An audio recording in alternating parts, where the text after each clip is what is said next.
What is a thesis statement? Simply put, it's a sort of contract between you and the reader about what the rest of your paper will entail. It announces itself, hey, I'm writing about this. This is the subject of my paper, and here's a glimpse of how it's going to go from start to finish.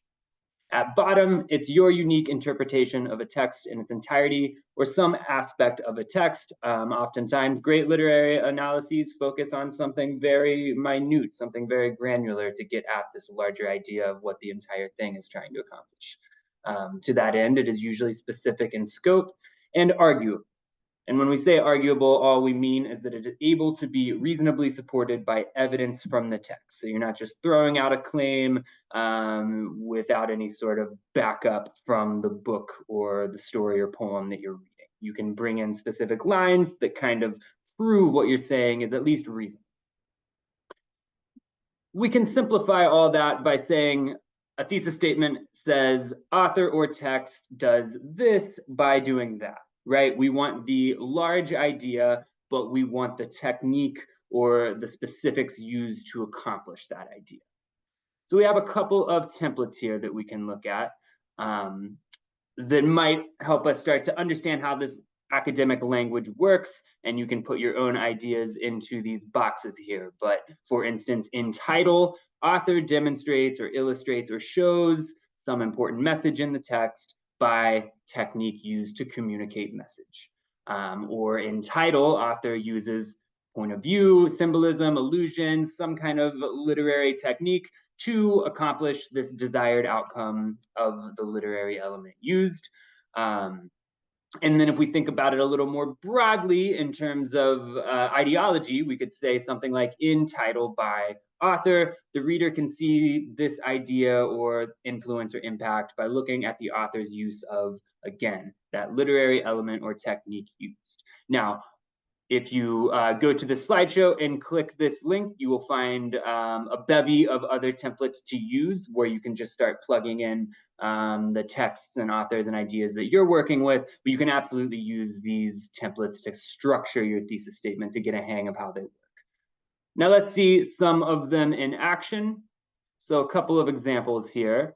While most people reading Hamlet think he is the tragic hero, Ophelia is the real hero of the play, as demonstrated through her critique of Elsinore's court through the language of flowers. Now, it doesn't matter if you're not familiar with Shakespeare or not familiar with Hamlet, because what we're looking at here is just the formula, how this thing goes.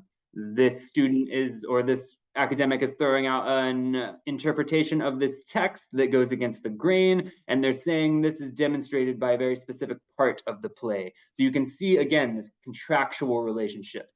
They're saying this is what we're going to prove throughout the course of this essay by targeting this scene in particular and kind of flipping that usual interpretation of the play. Another one, in A Worn Path, Eudora Welty creates a fictional character in Phoenix Jackson whose determination, faith, and cunning illustrate the indomitable human spirit. So again, we see that this idea of the indomitable human spirit is the large idea that is being put forth about this text, but it's the character, the construction of this character that this academic is saying leads to that main message there. So the what and the how. Couple more examples. These ones are a little more contextual. So these ones go outside of the text itself to situate the text in some kind of ideology or movement or historical context. So Samuel Beckett's In Game reflects the characteristics of theater of the absurd in its minimalist stage setting, its seemingly meaningless dialogue, and its apocalyptic or nihilistic vision. So this thesis statement is arguing that this play fits into this literary movement or artistic movement because X, Y, and Z. Large idea and the specifics that prove it once again. And one more here, a close look at many details in The Story of an Hour reveals how language, institutions, and expected demeanor suppress the natural desires and aspirations of women. So rather than placing the text in some kind of literary or artistic movement here, this author is situating this story in a more social context, right, or social historical context. So many ways to accomplish this thesis statement or a thesis statement, but you'll see in all of these examples and in all of these templates, it's really using that formula of author or text does this by doing that.